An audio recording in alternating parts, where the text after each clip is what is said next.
by train. There's no better way to see one of the largest and most remote regions in the world. But don't be late. A ride into the Outback can take 24 hours. Imagine the doors are closing and the train begins to move. Can you catch it?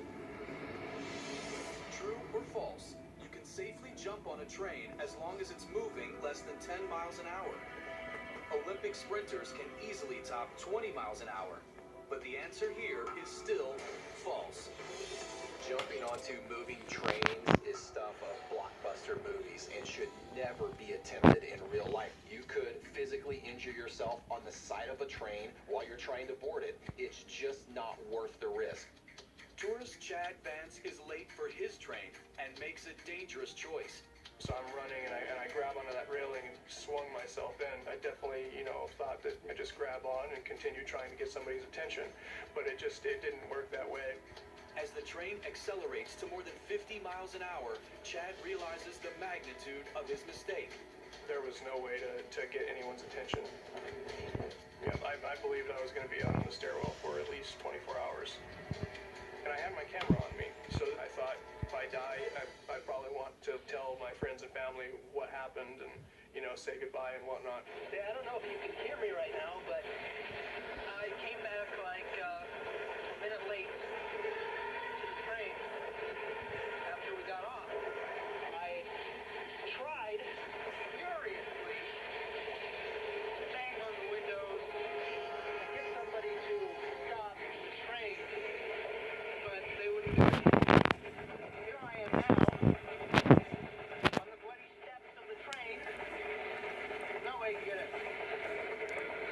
Got about a 24-hour trip left, so.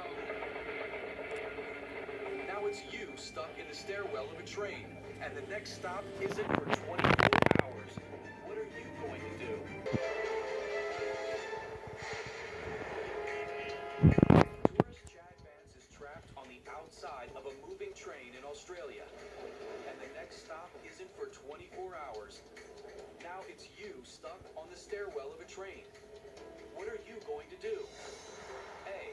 Jump off, remembering to tuck and roll. B. Curl up into a ball to minimize wind exposure and stay warm. Or C. Climb to the windows and get someone's attention. Chad runs through his options as the train speeds deeper into the Outback. There's about a 5-foot patch of big, sharp rocks that they line the edge of the railroad with, So I was thinking I'm going to have to jump past these rocks in order not to break a leg or an arm or, hit my head and just, die. If he wanted to definitely die, he could have jumped off of that train because jagged rocks and boulders that line the train tracks could be devastating to a human body, if not fatal, from a train that's moving 53 miles per hour. And there's another problem. As the sun goes down, the desert temperature drops below freezing. In the Outback, you don't have the tempering effects of the ocean around you, so the temperatures can drop to near the freezing mark overnight. In this condition here, temperature of 32 degrees and a train moving at 50 miles an hour, we would calculate a wind chill of 20 to 30 degrees below zero. After the first 40 minutes, I was starting to get really, really cold. Unbearably so, starting to shiver. Worst case scenario for Chad is that he goes to sleep or succumbs to hypothermia and actually falls out of the stairwell from that moving train. No way in, no way out. So how do you survive this?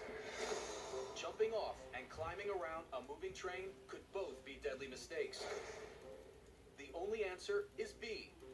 Curl into a ball and preserve your heat until someone can help. Curling up in a ball in this particular scenario is actually a really good idea. Luckily, there was a little light on their stairwell that was actually radiating quite a bit of heat. So I curled up to it, kind of as close as I could, and was using that to just give myself a little bit of warmth. The unbearable cold motivates him to keep trying to signal for someone's attention. Are people hearing me and just not helping, or are they just not hearing me whatsoever? I just kept on, trying. Hours later, a curious steward finally hears his cries for help. I heard the emergency brakes and the train came to a halt, and just in this moment, it's just such relief. no one tries to get trapped in a train stairwell. But if, like Chad, it happens to you, keep these tips in mind. Never jump on or off a moving train. If by some chance you find yourself locked out of a train in motion, tuck into a ball to stay warm and get off as soon as possible, but only when the train is stopped. Missing a train may be frustrating, but trying to catch one that's already moving could be deadly.